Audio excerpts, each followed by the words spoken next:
Noticiario 1936. Los 150 días que cambiaron la historia de España.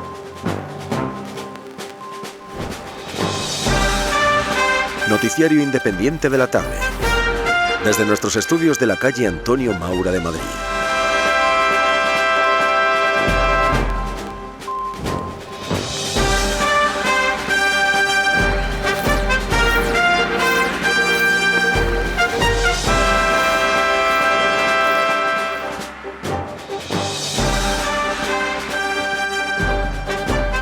Bienvenidos, queridos radioyentes de Radio Universal, a este boletín informativo correspondiente al 23 de febrero de 1936. Vamos ya, sin más dilación, con nuestro editorial.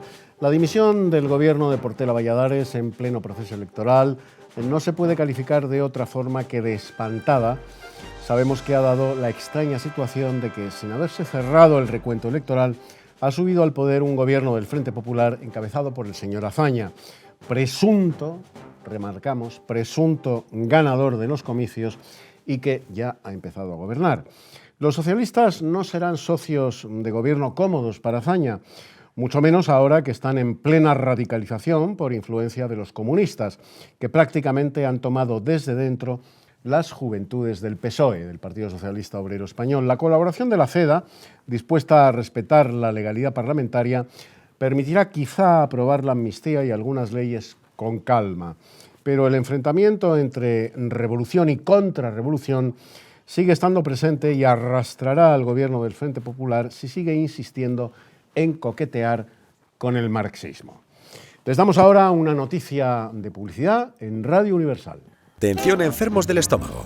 Según datos verídicos que obran en nuestro poder, es sorprendente el número de enfermos del estómago que cada año se curan con Polga.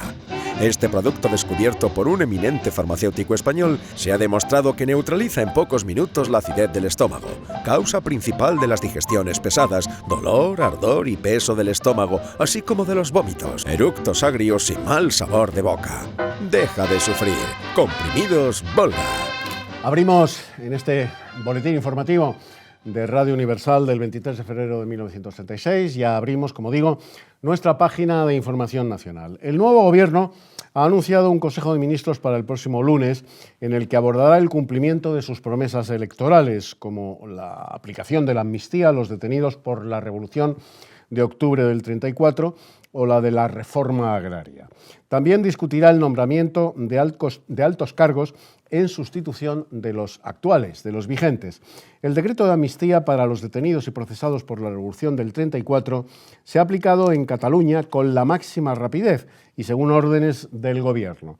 A las 6 de la tarde de ayer, el gobernador general de Cataluña comunicaba que habían sido liberados todos los presos catalanes de las distintas cárceles del país. El señor Manuel Azaña ha afirmado que Lluís Companys y sus consejeros no están ya en prisión, aunque todavía no se ha confirmado su liberación de acuerdo con la amnistía. Podría darse esta liberación esta misma tarde. Los diputados comunistas José Manso y Dolores Ibarruri, la pasionaria, llegaron ayer en tren a Madrid desde Asturias. Fueron recibidos en la estación por una muchedumbre que los llevó en hombros por las calles de la capital entre proclamas marxistas y cantos de la Internacional. Por su parte, el líder de la CEDA, el señor José María Gil Robles, ha afirmado que su partido no está derrotado y que como líder de la oposición respetará la legalidad y luchará dentro del Parlamento y del marco de la ley. Y antes de pasar a la información internacional, les dejamos con un mensaje de nuestro patrocinador, Barón Dandy. No es solamente por su grato perfume varonil que el hombre debe usar los productos Barón Dandy para caballero. Es por asepsia, por higiene, por pulcritud. Siempre y únicamente Barón Dandy. Y abrimos ya la vuelta de publicidad, página de información internacional en el boletín de Radio Universal.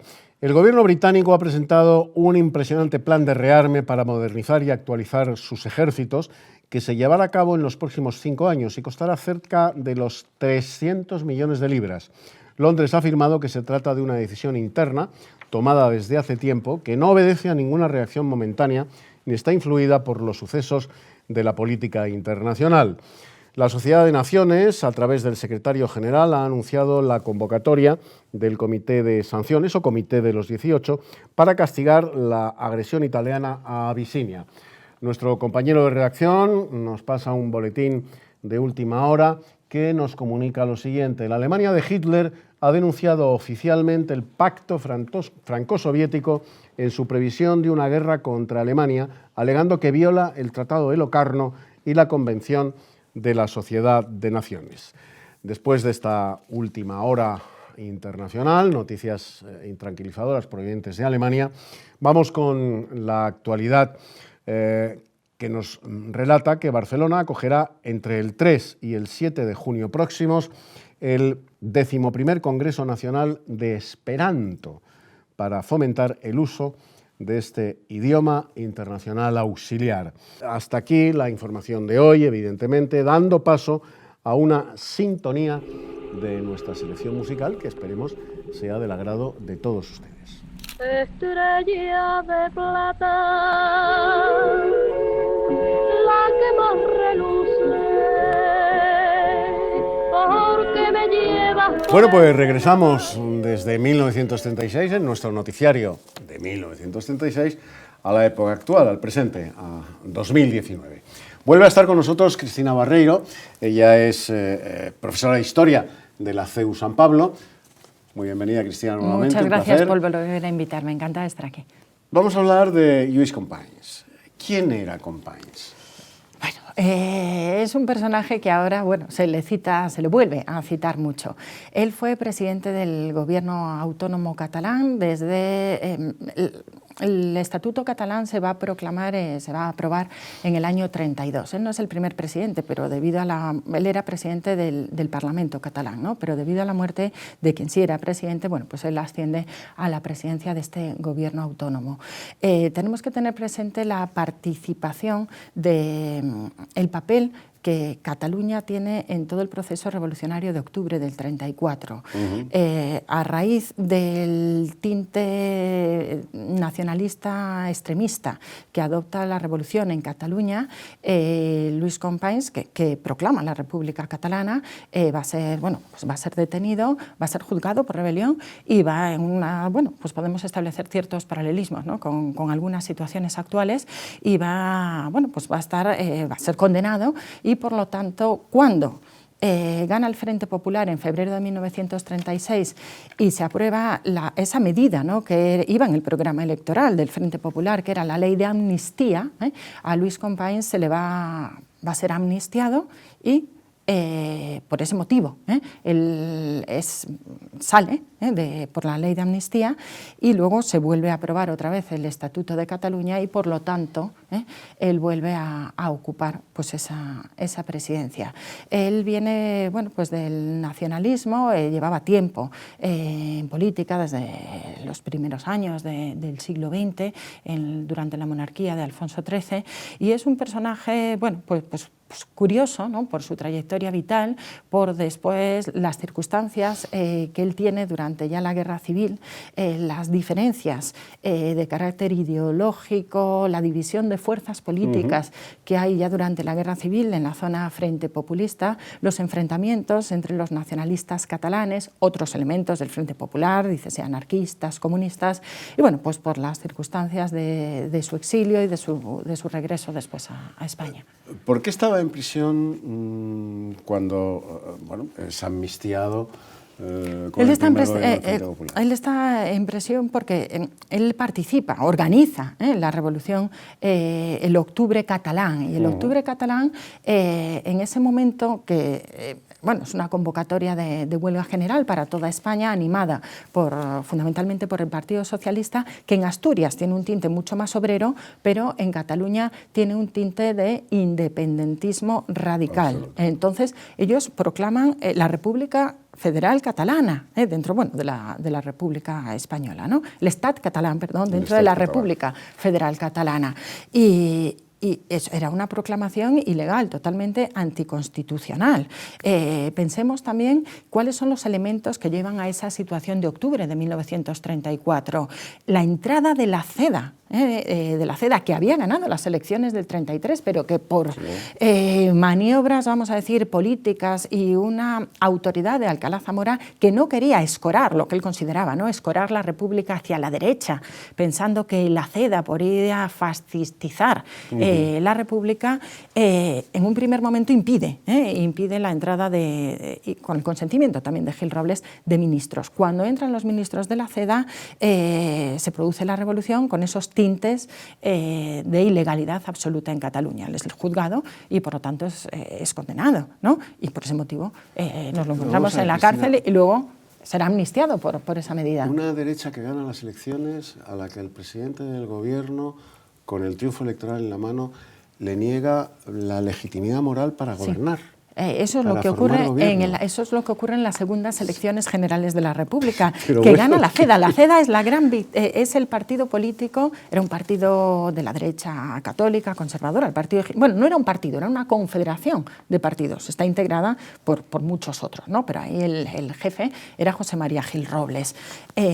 No solo ganan, arrasan en las elecciones y aún así no van a formar gobierno. Prefieren entonces entregar el gobierno a otro partido, también votado, que era el Partido Republicano Radical de Alejandro Lerroux, que luego en el año 35 va a tener unos problemas internos de corrupción tremendos. Cristina, me interesa mucho subrayar esto de cara a nuestros televidentes, porque el esquema es el siguiente: la derecha gana las elecciones.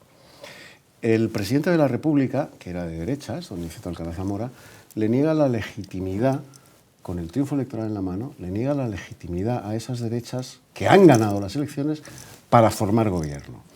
Y el jefe de esa derecha, José María Gil Robles, lo acepta. Sí, y así lo cuenta él en sus memorias. Es de locos. La política, él se refería, José María Gil Robles, a la política por fases, ¿no? Una primera fase que sería de aceptación de ese gobierno de los radicales de Lerroux, una segunda fase que sería empezar a integrar a ministros en el gobierno. Él mismo lo fue como ministro de Guerra, también habrá un ministro cedista en Agricultura, Federico Salmón. Todos ellos eran cedistas que van entrando poquito a poco en el gobierno para llegar a una tercera fase que nunca se consiguió precisamente por el adelanto electoral que provoca Alcalá Zamora y la celebración de las elecciones del Frente Popular. Entonces, perdona, Cristina, que te insista.